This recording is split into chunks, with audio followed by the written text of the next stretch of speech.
September 7 ಮಧ್ಯಾಹ್ನ 12 ಗಂಟೆಗೆ ಕೋಟೆನಾಡು ಚಿತ್ರದುರ್ಗದಲ್ಲಿ ಸುಪ್ರಸಿದ್ಧ ಹಿಂದೂ ಮಹಾಗಣಪತಿಯ ಪ್ರತಿಷ್ಠಾಪನೆಯನ್ನು ಮಾಡಲಾಯಿತು.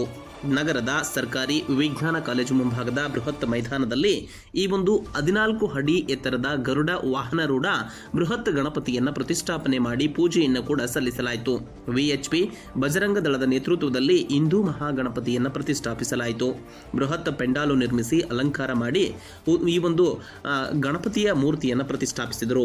ಇನ್ನು ಕಾರ್ಯಕ್ರಮದಲ್ಲಿ ಬಸವಮೂರ್ತಿ ಮಾಧಾರ ಚೆನ್ನಯ್ಯ ಸ್ವಾಮೀಜಿ, ಶಾಂತವೀರ ಸ್ವಾಮೀಜಿ, ಶಿವಲಿಂಗಾನಂದ ಸ್ವಾಮೀಜಿ, ಪುರುಷೋತ್ತಮಾನಂದ ಸ್ವಾಮೀಜಿ, ಈಶ್ವರಾನಂದ ಪುರುಶ್ರೀ ಸೇರಿದಂತೆ ಹಲವು ಮಠಾಧೀಶರು, ಶಾಸಕರಾದ ಕೆಸಿ ವೀರೇಂದ್ರ ಪಪ್ಪಿ, ಮಾಜಿ ಸಂಸದರಾದ ಎಂ ಚಂದ್ರಪ್ಪ, ಹಾಲಿ ಸಂಸದರಾದ ಗೋವಿಂದ ಕಾರಜೋಳ, ಎಂಎಲ್ಸಿ ಕೆಎಸ್ ನವೀನ್, ಮಾಜಿ ಶಾಸಕರಾದ ಜಿಎಚ್ ತಿಪ್ಪಾರೆಡ್ಡಿ ಸೇರಿ ಹಲವು ಗಣ್ಯರು ಈ ಒಂದು ಕಾರ್ಯಕ್ರಮದಲ್ಲಿ ಭಾಗಿಯಾಗಿ ಪೂಜೆಯನ್ನು ಕೂಡ ಸಲ್ಲಿಸಿದರು.